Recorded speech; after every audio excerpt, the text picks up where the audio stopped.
tinggal kita menanti apakah KPK tanpa 51 orang ini akan masih lebih baik atau seperti apa ya, kita tunggu saja, biar waktu yang akan menjawab proses itu. Bismillahirrahmanirrahim. Assalamualaikum warahmatullahi wabarakatuh. Terima kasih pada kesempatan yang berbahagia hari ini yang sudah ada di depan kita Bang Abdul Rorano sebagai Direktur Eksekutif Lembaga Bantuan Hukum Himpunan Mahasiswa Islam PBHMI. Nah, Bang Rano yang hari ini sudah ya jauh-jauh ya Bang ya? Ya lumayan lah dari jauh ke sini kan. Ya, datang di ruang bicara yang hari ini juga ditemani oleh Bung Hamis Wakil. Ya. Hari ini topik yang hari ini kita bicarakan soal KPK yang hari ini membuming, yang banyak menyita perhatian publik Bang. Nah, apalagi lembaga KPK ini lembaga super body yang sangat diharapkan negara dalam menuntaskan tindak pidana korupsi di bangsa ini. Kita tahu penyakit korupsi ini makin menjadi-jadi gitu loh. Nah, Abang melihat terkait belakangan ini soal KPK dalam melakukan meng-ASN-kan 75 pegawai dan pengaruhnya terhadap eksistensi KPK ke depannya ini seperti apa Pak?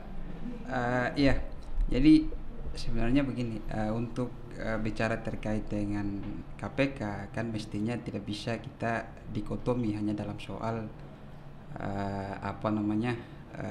terkait masalah TWK saja, tapi bagaimana melihat perspektif soal KPK ini pertama kali dibentuk sampai prosesnya hari ini. Artinya evaluasi itu yang perlu kita lakukan sebenarnya. Titik poinnya adalah di sini kita tidak ingin masuk pada wilayah dikotomi antara pro dan kontra terhadap persoalan yang terjadi hari ini, tapi bagaimana kita melihat perjalanan Komisi Pemberantasan Korupsi itu dalam rangka pencegahan dan penindakan terhadap tindak pidana korupsi. Kalau kita lihat sejarahnya, pertama kali KPK itu dibentuk kan proposisinya adalah pada waktu itu diinisiasi oleh Presiden B.J. Habibie pada waktu itu, ya kan?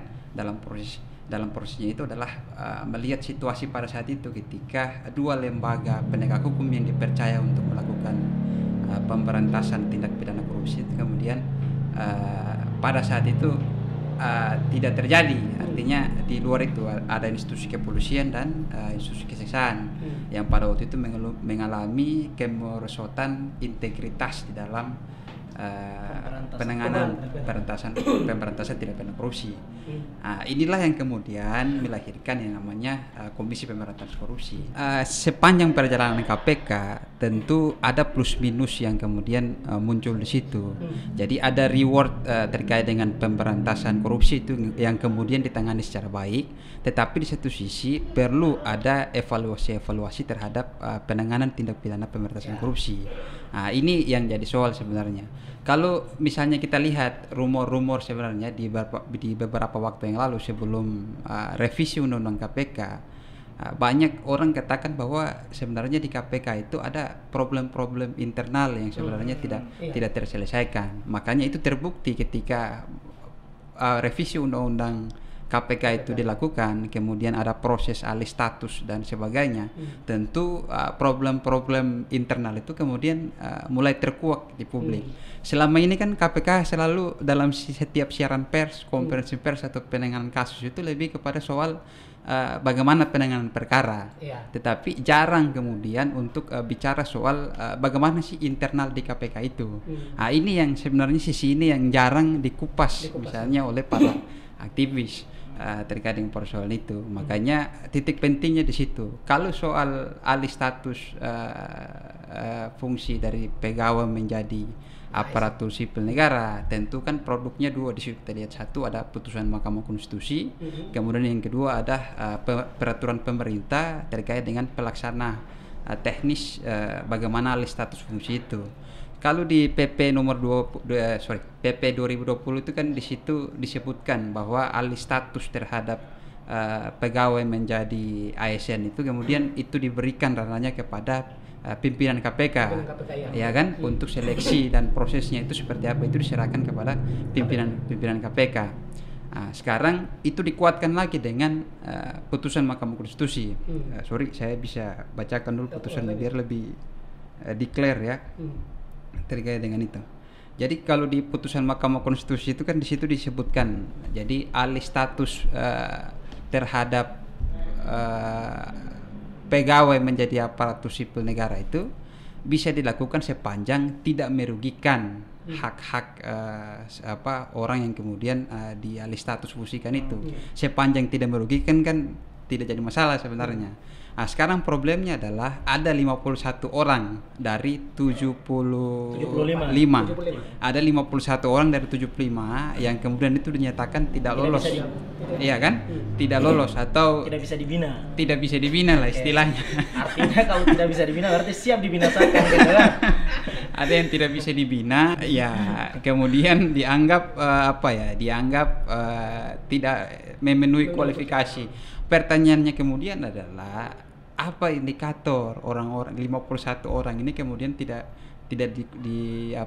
diloloskan, kira-kira begitu. Dan maka di dalamnya termasuk penyidik senior Novel Baswedan. Iya, itu dia. Artinya terlepas dari itu KPK harusnya transparan di dalam proses seleksi dan kualifikasi terhadap alih status itu. Kenapa 51 orang ini kemudian tidak diloloskan? Itu kan pertanyaannya. Makanya kritik kita terhadap KPK itu, positioning kita adalah tidak melihat apakah kita berada di pihak pro terhadap 71 penyidik itu atau kita kontra terhadap KPK, tetapi kita melihat sisi itunya. Jadi secara objektif saja. Secara objektif kita melihat itu. Maksud saya adalah ini dalam rilis pers kemarin kan saya sempat ikuti di 1 hari yang lalu itu terkait 51 orang yang dinyatakan tidak lolos itu atau dianggap tidak bisa dibina. Nah, pertanyaannya adalah yang 51 ini hasil seleksinya itu seperti apa, prosesnya seperti apa, dasarnya bagaimana, alasan rasionalnya apa sehingga ke 51 orang ini tidak bisa diloloskan. Baik Ketua, mungkin ini sebelum bicara jauh soal masalah internal KPK yang hari ini menimbul pro kontra di dalamnya kan gitu dari kalangan publik ini gitu soal masalah KPK. Ini berkaitan dengan soal masalah filosofinya yang dimana sebagaimana tadi disampaikan oleh Ketua bahwa KPK ini diinisiasi oleh zamannya Pak Habibie gitu. Oke, lalu artinya ketika KPK diinisiasi oleh Pak Habibie berarti kita telah selesai beranjak dari zaman Orde Baru menuju reformasi. Artinya bisa kita simpulkan bahwa KPK adalah produk reformasi dalam hal menyelesaikan KKN yang dimana saat Orde Baru itu menjadi istilahnya adalah bukan hal baru lagi gitu. Nah, dengan demikian reformasi lahir sebagai bentuk bagian daripada satu bentuk sistem yang mencoba untuk mengclearkan semuanya gitu ya. Lahirnya KPK gitu. Setidaknya sudah 23 tahun reformasi dan kita berada dalam satu sistem beranjak dari Orde Baru tadi. Hari ini KPK secara pribadi ini kan ASN ini kan baru ini kan berdasarkan ketentuan tadi, lalu juga pula berdasarkan pengaturan KPK yang baru gitu setelah perubahan kedua dari Undang-Undang Nomor 30-nya. Independensi KPK selama 23 tahun hari ini kan artinya ya lewat publik ini masih melihat lah gitu bagaimana eksistensi KPK di dalam hal menyelesaikan perkara korupsi gitu ya. 23 tahun ini dengan sistem peralihan nomenklatur setidaknya gitu ya dari non ASN menjadi ASN. Pertanyaan sederhananya, apakah masih ada gitu independensi yang akan nantinya dilabelkan kepada KPK bahwa di dalam hal menyelesaikan, sebab gini, kita memiliki catatan gitu di dalam konteks politik negara ini gitu. Banyak ASN selalu menjadi senjata di dalam memuluskan urusan politik kepentingan gitu kan. Nah, bisakah kemudian ataukah KPK ataupun seluruh pegawai KPK yang di ASN-kan itu bakalan meniadakan independensi KPK ini? Kira-kira gimana menurut Ketua ini dari hal independensi KPK gitu? Iya, tentu soal status alih fungsi ini kan menjadi perdebatan. Ada pro, ada kontra ya. Yang alih status ini akan berpengaruh terhadap independensi KPK itu sendiri. Tetapi sekali lagi saya kembali di awal tadi bahwa problem ini sebenarnya adalah harus diselesaikan di dalam internal KPK itu sendiri. Iya kan? Artinya prosesnya harus diselesaikan di internal KPK sendiri. Sepanjang KPK terbuka dalam soal transparansi terkait dengan penanganan perkara dan soal internal yang terjadi di KPK, saya punya keyakinan bahwa independensi KPK terhadap penanganan pemberantasan tindak pidana korupsi itu bisa dilakukan secara baik. Ada indikator dan evaluasinya. Artinya Undang-Undang Nomor 9 Tahun 2019 tentang revisi, ya kan, Undang-Undang KPK yang terbaru itu kan, ini kan sudah berjalan sekitar 2 tahun. Tergantung nanti kita melihat evaluasi itu sudah sejauh mana proses yang hari ini KPK lakukan. Terakhir kan sudah ada sebelumnya evaluasi yang dilakukan oleh Dewan Pengawas KPK terhadap proses penanganan kasus korupsi yang terjadi di KPK. Tentu ada beberapa catatan-catatan yang dikemukakan oleh Dewas, tetapi itu bukan berarti menjadikan salah satu ukuran untuk kemudian kita katakan bahwa proses atau independensi dari KPK itu kemudian hari ini mengalami kemerosotan dan sebagainya. Tapi harus kita akui, artinya akhir-akhir ini dengan kejadian alih status soal TWK, kemudian ada dugaan keterlibatan pimpinan KPK di dalam salah satu kasus yang sekarang ini terjadi, tentu ini sebenarnya mencederai juga integritas KPK. Makanya problem ini sebenarnya adalah bagaimana penyelesaian di internal KPK itu harus segera diselesaikan. Artinya di atas aturan itu kan ada etik sebenarnya, ada etik, ada morality. Kalau pimpinan KPK-nya bermasalah, maka secara otomatis ini juga akan jadi masalah, ya kan? Jadi harus diselesaikan dulu secara internal proses-proses seperti itu. Saya kira itu. Ya, maksud saya begini. Jadi sederhana dari perspektif hukum ketenegaraan sebenarnya, artinya prinsip hukum itu kan eksistensi daripada norma hukum itu kan sebenarnya tidak boleh merugikan para pihak. Artinya yang terjadi di KPK terkait dengan alih status fungsi itu kan minimal tidak boleh merugikan para pihak, itu satu. Karena di keperlakuan Undang-Undang Nomor 19 Tahun 2019 itu dia memberikan tenggat waktu. Jadi proses peralihan dari status pegawai menjadi ASN itu kurang lebih ada 2 tahun waktunya diberikan proses itu. Jadi kemungkinan itu akan jatuh sampai nanti pada bulan November 2021. Cuman yang jadi persoalan adalah pelaksanaan daripada alih status fungsi itu kan tidak dijelaskan. Itu proses dan mekanismenya seperti apa. Ini kan yang jadi perdebatan sebenarnya. Di undang-undang juga mengatakan peralihan status, tetapi apakah perlu ada seleksi semacam TWK dan sebagainya. Ini kan yang jadi problem sebenarnya. Bahkan di peraturan pemerintah nomor 41 2020 tentang teknis pelaksanaan itu juga tidak menjelaskan alih status itu seperti apa. Iya kan? Betul. Jadi ini kan kita anggap bahwa ini inisiasi daripada pimpinan KPK dalam menetapkan proses itu dengan alasan bahwa melibatkan badan kepegawaian negara, kemudian ada menteri PAN-RB dan sebagainya, sehingga proses-proses seleksi itu dilakukan. Yang jadi pertanyaan sekarang kan di situ, publikasi terhadap 51 orang yang tidak lolos itu bagaimana prasyaratnya? Itu yang harus di luar dari soal adakah unsur-unsur lain di luarnya, tentu bukan kapasitas saya untuk kemudian mengatakan itu. Artinya ada ahlinya lah. Artinya kalau iya kan? Artinya bukan kapasitas kita untuk menyatakan. Tapi dalam soal regulasi, tentu inilah regulasi yang tadi saya sampaikan. Bahkan tadi saya lupa di putusan MK itu kan di perkara nomor 70 PU 2019. Artinya secara formilnya putusan ini ditolak, tetapi di delik materialnya adalah alih fungsi status itu. Di situ substansinya adalah tidak boleh merugikan hak pegawai KPK. Artinya prosedur harus dilakukan. Nah, sekarang pertanyaannya, ketika proses itu terjadi, sekarang kita harus minta supaya publikasi terhadap 51 pegawai KPK itu yang dikatakan sebagai yang dianggap tidak lolos atau tidak memenuhi kualifikasi untuk melanjutkan prosesnya di KPK. Ini yang harus kita minta jawabannya ke pimpinan KPK. Iya kan? Betul. Proses itu yang harus kita minta. Jadi tidak sederhana sebenarnya, karena menurut saya ini problemnya lebih ke problem internal di internal KPK sebenarnya. Berarti kasus ini menunjukkan kepada publik satu hal di situ. Ada semacam show kepada publik bahwa di KPK itu ternyata ada faksi-faksi di dalam internal KPK. Inilah yang harus diselesaikan KPK dulu. Kalau ini diselesaikan secara baik, tentu publik akan melihat bahwa sudah sejauh mana independensi KPK dalam penuntasan kasus-kasus korupsi. Kan banyak sebenarnya problem yang di KPK kalau kita mau kritisi terkait dengan soal penanganan perkara tindak pidana korupsi.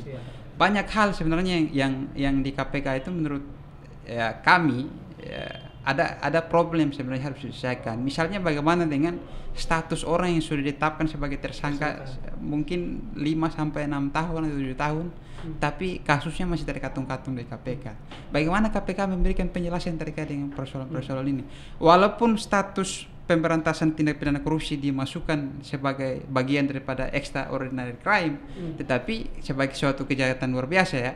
Banyak pakar hukum pidana bilang lain extraordinary ini sebagai krisis crime ya, krisis kejahatan. Artinya di samping dia dilabeli semacam itu, tetapi tidak juga kemudian menafikan bahwa ada hak-hak yang harus menjadi dasar ya supaya kepastian hukum terhadap pemberantasan tindak pidana korupsi itu bisa dilakukan.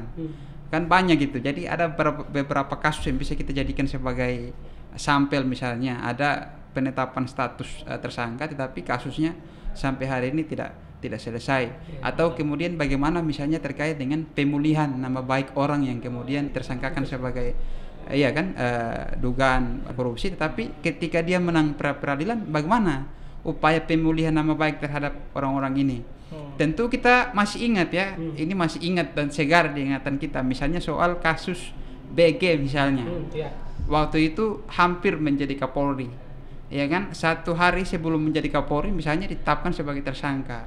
Setelah itu beliau mengajukan pra peradilan misalnya, dia menang pra peradilan, tapi proses dia terhadap misalnya untuk di kepolisian tentu sudah tidak terjadi lagi. Maksud saya adalah bagaimana pemulihan nama baik terhadap orang-orang yang sudah diduga melakukan tindak pidana korupsi seperti ini. Artinya ini kan bukan hanya BG secara pribadi, tapi mungkin saja bisa berpengaruh terhadap keluarga, saudara, lingkungan. Ya, ini kan PR bersama bagaimana kita menyelesaikan soal-soal yang semacam itu. Makanya ini jadi catatan kita sebenarnya. Makanya kalau saya pada posisinya adalah bagaimana supaya KPK itu melakukan perbaikan, tidak hanya rilis soal penanganan perkara, tetapi internal di KPK itu juga harus transparan kepada publik. Supaya dikotomi pro kontra bahwa ini upaya pelemahan atau tidak, tentu kita bisa melihat positioningnya di situ. Kita tahu Novel Baswedan sangat berpengalaman dalam mengungkap kasus-kasus besar, termasuk diantaranya kemarin 2 menteri kalau tidak salah ya, 2 menteri yang ditetapkan oleh Komisi Pemberantasan Korupsi. Nah, dengan dinonaktifnya ini Novel Baswedan, apalagi dialihfungsikan, kasusnya diambil alih oleh pimpinan KPK. Nah, tentu ini kan diserahkan ini.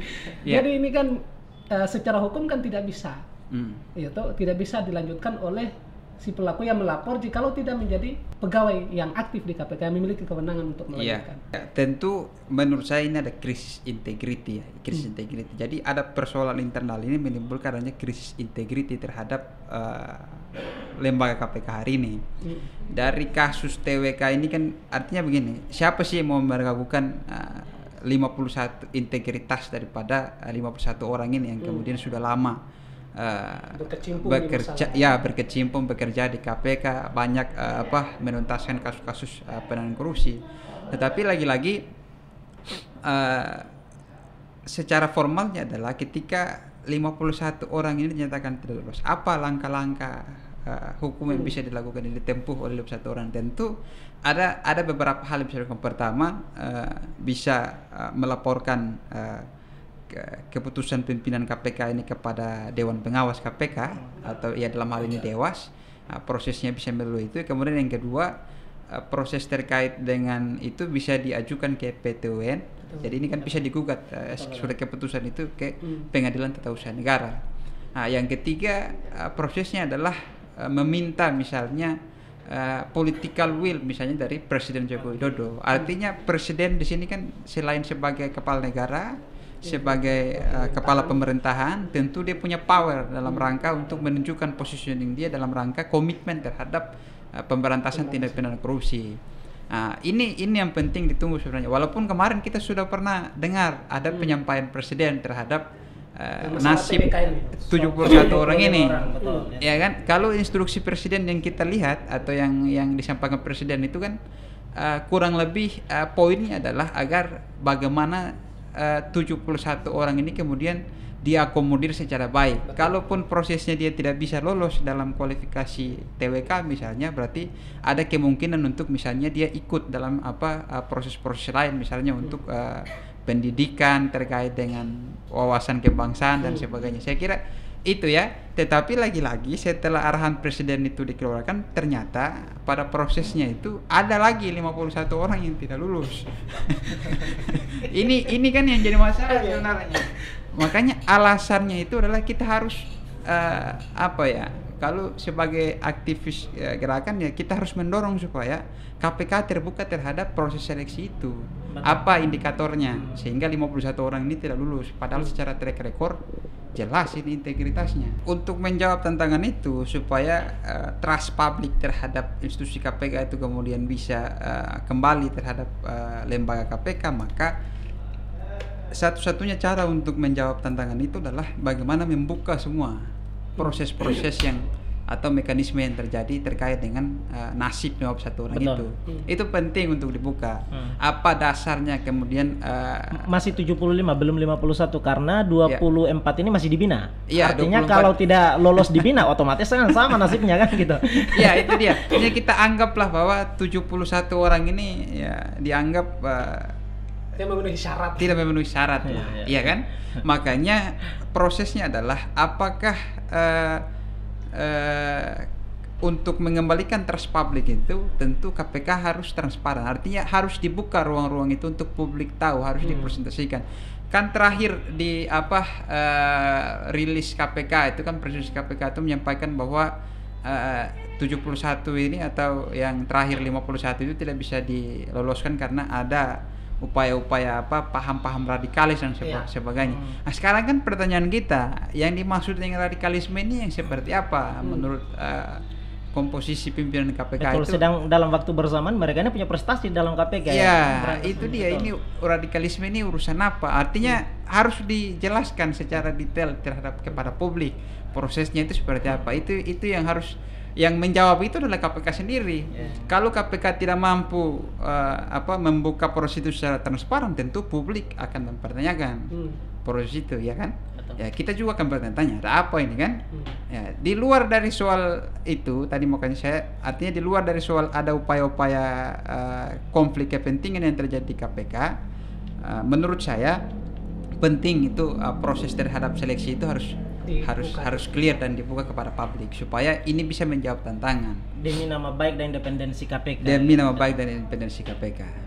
Artinya begini, kalau saya lihat prosesnya kan begini, artinya uji wawasan kebangsaan ini kan tidak hanya kepada pegawai KPK, tetapi proses seleksi terhadap pimpinan KPK, bahkan terhadap pimpinan KPK itu dilakukan uji terhadap wawasan kebangsaan dan sebagainya. Artinya semuanya anggota DPR pun juga harus kan begitu. Iya.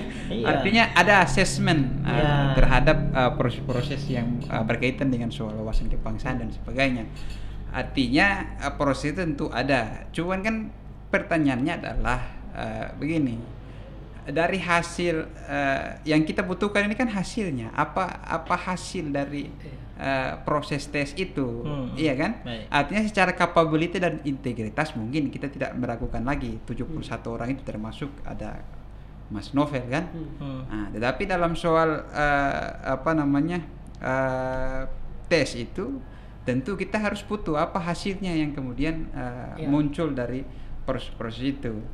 Kalau saya lihat kemarin di salah satu media, misalnya di CNN misalnya, ada mantan pansel pimpinan KPK, mantan ketua pimpinan pansel KPK itu Mbak Yenti Gunarsi, itu memberikan penjelasan terkait dengan bagaimana proses seleksi di tingkat pimpinan KPK.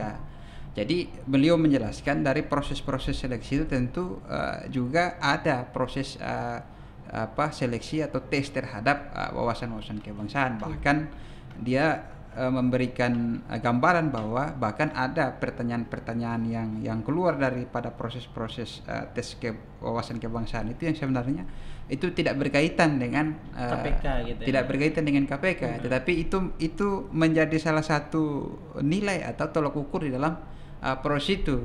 Tetapi kan ini persoalannya kita tidak tahu ukurannya apa gitu kan, prosesnya seperti apa. Ya itu yang harus lagi-lagi harus dibuka kepada publik proses seperti apa. Tapi saya yakin 75 orang itu orang yang punya integritas. Ya, dalam rangka pemberantasan tindak pidana korupsi.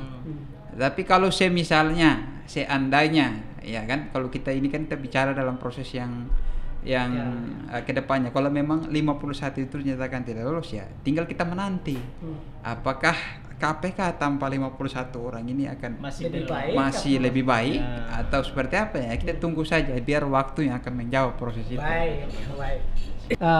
Terima kasih Pak Abanda Kekanda Abdul Rorano sebagai Direktur Eksekutif Lembaga Hukum Mahasiswa Islam, Himpunan Mahasiswa Islam PBHMI, yang berkesempatan pada hari ini memberikan penjelasan dan harapan-harapan semoga KPK memberikan segera membuka, segera transparansi dan menegakkan hukum secara independen dan tegas. Nah, apalagi di tengah Indonesia yang hari ini marak korupsinya. Apa pesan terakhirnya untuk ini? Pesan saya cuman kepada teman-teman LKPHMI cabang Indonesia, tetap lihat dan lakukan kajian yang lebih dalam lagi terkait dengan terutama soal-soal KPK ini. Tentu menurut saya ini penting untuk dikawal, karena ruh pemberantasan korupsi hari ini kan kita serahkan semua kepada KPK, di tengah ketidakpercayaan kita terhadap lembaga-lembaga penegak hukum yang lain. Sehingga ini penting untuk kemudian menjadi mahasiswa sebagai agent of change, ya tugasnya adalah bagaimana memastikan proses-proses itu kemudian berjalan sesuai dengan koridor, ya kan. Jadi saya kira itu yang ingin saya dorong. Insya Allah nanti kami akan buat instruksinya ke Akademi Cabang Indonesia. Oke, terima kasih. Kurang lebihnya mohon maaf. Assalamualaikum warahmatullahi wabarakatuh. Bung Hamis, Pak Dirut, terima kasih. Semuanya salam.